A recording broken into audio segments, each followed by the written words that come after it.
जी नमस्कार, स्वागत है आप सभी का धनवंतरि के यूट्यूब चैनल पर। बाजू में एक लड़की मुस्कुरा रही होगी, ये है इनकी मुस्कुराहट का राज, क्योंकि ये सिलेक्ट हुई है किस चीज़ में ये खुद बताएंगी। सब्र है नहीं इनको, ये इसलिए मेरे बोलने के साथ ही बोलती जा रही है। लेकिन ये फिलहाल शुरू करेंगे अपने आप से कि इनका नाम क्या है और इनका सिलेक्शन किस उसमें पोस्ट के लिए हुआ है। दिल्ली में सिलेक्ट हुई है टीचर, लेकिन कहाँ कब कैसे ये सारी जानकारी देंगे आपको।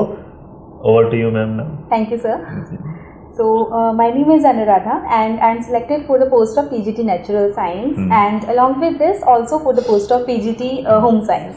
मतलब दो एग्जाम में इनका सिलेक्शन हुआ है, पीजीटी होम साइंस में और टीजीटी नेचुरल साइंस में। जी सर। और ये इत्तेफाक की बात है कि हमारी जो विद्यार्थी हैं ये इस मतलब ब्रांच की हैं, ये उत्तम नगर ब्रांच की विद्यार्थी हैं और इनको जो स्कूल मिला है वो भी कौन सा मिला है, उत्तम नगर का स्कूल मिला है। तो नेचुरल साइंस में एक बढ़िया स्कोर इन्होंने पार्ट 2 में जो स्कोर किया है वो इनका अराउंड है 70 मार्क्स, मतलब 68 पॉइंट समथिंग है। तो यहाँ पर बाकी अनुराधा आप ना, मतलब हम ज़्यादा वक्त आपका नहीं लेंगे बच्चे के साथ भी, क्योंकि आपकी लाइफ के बारे में कुछ यहाँ हमारे पास जो डिटेल्स पहुँचे उसमें बड़ी चीज़ें हैं कि आप अपने स्कूल में गेस्ट टीचर के तौर पर भी काम करके आई हैं, जहाँ गेस्ट टीचर पर आप सुबह 7 बजे निकलती थी और शाम को 4 से 5 बजे घर पहुँचती थी। थोड़ा लेट बता दिया, 7 लेट बता दिया। 5:45 घर से निकलना होता था क्योंकि मेरा जो स्कूल था वो मेरे घर से 2 आवर्स के डिस्टेंस पर था एंड स्कूल का जो टाइमिंग था it was 8 to 2:30 and after 2:30 again 2 hours of traveling and after that I had to prepare for the examination. तो स्कूल में कभी लेट नहीं हुए?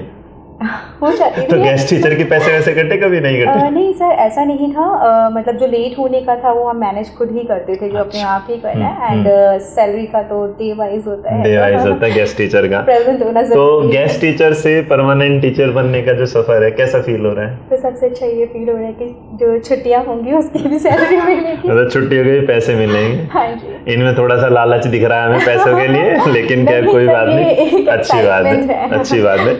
अच्छा, तो यहाँ जैसे आपका बताया कि आपने कि तो ये तो बड़ा हेक्टिक शेड्यूल हो जाता था, फिर जैसे एक शादीशुदा लड़की के लिए अपने एग्जाम की तैयारी कर पाना, घर संभालना, वो कैसे मैनेज हुआ वो?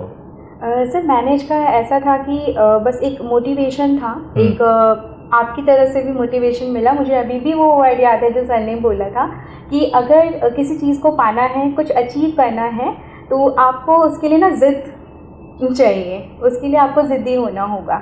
तो कहीं ना कहीं जिद थी कि DSSB में TGT PGT पोस्ट के लिए सिलेक्ट होना है और वहीं से मोटिवेशन मिलता गया। इनके बारे में जब पता चला तो पता चला भाई ये तो इस पर हम बाद में बात करेंगे, लेकिन फिलहाल ये वाली बात कि आपने जो अपनी तैयारी करी उसमें पार्ट 1 और पार्ट 2 को किस तरीके से तैयार किया?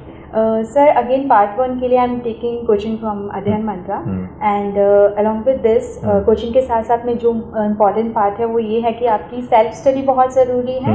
मैक्सिमम टाइम आपको सेल्फ स्टडी के लिए निकालना है। ऐसा ना हो कि आपने कोचिंग लिया, पढ़ा और घर जाके बुक्स को बंद कर दिया, तो वो कुछ भी। देखिए कोचिंग में तो हम 20% पढ़ाते हैं, 80% आपको सेल्फ स्टडी करना होता है, ये वाला तो और जरूरी है। तो आपका पेपर 1 ज़्यादा मजबूत रहा कि पेपर 2 ज़्यादा मजबूत रहा? सर मेरा पेपर 2 ज़्यादा मजबूत रहा था। उसका कहीं ना कहीं रीज़न ये भी है कि मेरा जो बैकग्राउंड है वो मेडिकल बैकग्राउंड है एंड बायो जो है मेरा स्ट्रॉन्ग सब्जेक्ट है। साथ के साथ क्योंकि मैंने एज अ गेस्ट टीचर भी वर्क किया है and I focus more on the NCERT books. That's good. तो आप पेपर 2 के लिए बच्चों को बोलोगे NCERT को ज़्यादा? बिल्कुल। और किसी भी TGT एग्जाम में आपको NCERT छोड़नी ही नहीं है। NCERT आप 9th की, 10th की, 11th, 12th class, 10th class, 11th, 12th। Most important is 8 to 9। उसमें आप जितना ज़्यादा मैक्सिमम कवर कर लेंगे उतने ज़्यादा आपके चांसेस होंगे। पेपर 1 में कोई सब्जेक्ट ऐसा जिससे डर लगता था? मैथ्स। तो मैथ से डर लगता था। वैसे भी बायो के स्टूडेंट का मैं थोड़ा सा क्या होता है कमजोर। और GA के बारे में क्या विचार है? GA का सर ऐसा है कि उसमें हमें कुछ चीज़ें होती हैं, जैसे साइंस आ जाती है, तो साइंस वाले तो हम और इसी बीच में ये वाला कि आपका जो स्कोर है हिंदी इंग्लिश में तो मतलब कैसा बना हिंदी? सर उसमें सेपरेट तो नहीं आता है, बट जब मैंने आंसर की देखा था और मैंने जब अपना स्कोर टोटल किया था, तो जहाँ की मैं इंग्लिश मीडियम की स्टूडेंट हूँ और हिंदी में बहुत वीक थी, तो हिंदी में मैंने जब चेक किया तो it was 90 out of 20 and maths का तो मैं बहुत ज़्यादा आइडिया नहीं लगा सकती अगेन। एंड ऐसा कौन सा पूछा आपने? बस कोई नहीं, सारे आगे। तो अभी कैसा फील हो रहा है जॉब लगने के बाद? सर यकीन नहीं हो रहा, शायद यकीन नहीं हो रहा फिलहाल। जो मेहनत थी वो मतलब पूरी हो गई है। और मतलब मुझे ऐसा था ना कि सर जब मैं तैयारी करती थी तो कई बार ऐसा होता था कि नाइट में 2 बजे तक का तो मेरा फिक्स था। कई बार 3 बज जाते थे, 4 बज जाते थे, तो 4 बजे भी ऐसा लगता था कि मैं सो जाऊंगी तो जो बच रहा है वो कैसे छूट जाएगा। जाएगा। तो बच्चों को क्या राय देंगे, कैसे पढ़े, मतलब को सर मैं इन शॉर्ट जो है वो एक्सप्लेन करना चाहूँगी। जो कुछ पॉइंट्स हैं जो कि हमें ध्यान रखने बहुत ज़रूरी हैं। फर्स्ट है आपका टू फिक्स योर गोल, कि आप किस पोस्ट के लिए, किस सब्जेक्ट के लिए या किस एग्ज़ाम के लिए प्रिपेयर कर रहे हैं। 2-3 एग्ज़ाम साथ में लेकर ना चलें कि SSC एंड और। सेकेंड होता है आपका प्रॉपर नॉलेज ऑफ सिलेबस। आपको सिलेबस अच्छे से पता होना चाहिए। आपका जो जनरल पेपर या सब्जेक्ट पेपर में क्या आपको कंप्लीट करना है वो अच्छे से पता होना चाहिए। नेक्स्ट होता है आपका टाइम मैनेजमेंट। आपको एक टाइम टेबल अपना फिक्स करना है, आपको डेली गोल अपना फिक्स करना है और उसको आपको करने के लिए रखना भी है कि टाइम भी रखना है। ऐसा ना हो कि गोल इतना आपका बड़ा हो कि आप उसे पूरा ही नहीं कर पाए। TGT वाले बच्चे के साथ दिक्कत होती है टाइम मैनेजमेंट की, तो पार्ट 1 में कितना टाइम देना चाहिए, पार्ट 2 में कितना टाइम देना चाहिए? सर जब हम अपना ऑनलाइन एग्जाम जब कर रहे होते हैं, जिस टाइम पर हम एग्जामिनेशन सेंटर में होते हैं, तो आपको जो 2 आवर्स का टाइम मिलता है, तो मैंने जो अपना देखा तो मुझे 1 hour and 18 minutes लगा था फर्स्ट पार्ट में। okay. बट मैं यही कहूँगी अभी भी, क्योंकि ये मेरी तरफ से मेरा लग था कि मेरा सब्जेक्ट अच्छा है तो मैंने कम टाइम में कवर कर लिया। और मुझे लगता है कि मैक्सिमम 1 hour and 10 minutes में कर देना चाहिए। इस लालच में ना रहने की ज़्यादा करने वाली बात। तो इन शॉर्ट में कह सकता हूँ NCERT फॉलो करनी चाहिए, पेपर 1 की प्रैक्टिस करनी चाहिए, और जो पार्ट 2 है उसके लिए NCERT को फोकस 9, 10, 11 वाले के साथ। टाइम मैनेजमेंट बहुत जरूरी है, फोकस जरूरी होना चाहिए। अच्छा, आप अपनी पहली सैलरी अध्ययन मंत्रों को दे रहे हैं या नहीं? बताइए। समझ में पता चल गया नहीं दे रहे ना, ये अलग कोई बात नहीं, घर वालों को दीजिएगा और ज़्यादा अच्छा होगा। बहुत बढ़िया। तो और कुछ आप किसी को राय देना चाहें, कुछ कहना चाहें? एक चीज़ मैं ऐड करना चाहूँगी सर, जैसे ये बाकी सारी चीज़ें हमने डिस्कस की, जो मैंने ऑब्जर्व किया वो क्या होता है सर कि एक आपका ना टाइम ऐसा आता है जब आप प्रिपेयर कर रहे होते हैं। मतलब ऐसा नहीं है कि आज मैं सक्सेसफुल हूँ तो मैंने ही प्रिपरेशन की। जो बच्चे सक्सेसफुल नहीं हुए उन्होंने भी तैयारी की होगी।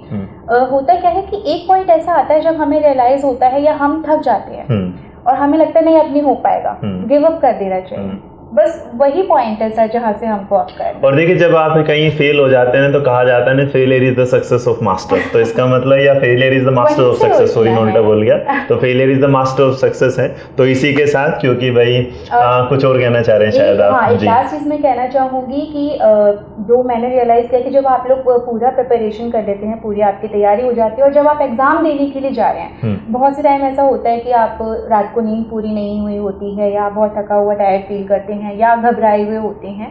तो बेस्ट पार्ट है कि जिस दिन आप एग्जाम देने के लिए जा रहे हैं उस दिन मेडिटेशन जरूर करें, गुड म्यूजिक सुने, थोड़ा सा माइंड को रिलैक्स करें। ये बिल्कुल ना करें कि एग्जाम सेंटर के बाहर खड़े होकर आप, तो इसका मतलब एग्जाम इंटेलेक्चुअल के साथ आपकी मेंटल हेल्थ भी क्या है, जरूरी है। तो जितना आप रिलैक्स फील करेंगे यू कैन परफॉर्म बेटर। बहुत बहुत धन्यवाद आपकी अपनी जर्नी शेयर करने के लिए, थैंक यू सो मच। और दिल्ली को मिली है एक नई, क्या नाम, अनुराधा, जिनको है नेचुरल टीचर मिली है नेचुरल साइंस में। तो बस पढ़ाते रहिए आप बच्चों को, ऐसे खुश रहिए, मुस्कुराते रहिए, अपना ध्यान रखिएगा। जय हिंद, जय भारत, नमस्कार। अगर आपको वीडियो पसंद आए तो लाइक, शेयर, सब्सक्राइब करना ना भूलिएगा। Thank you so much.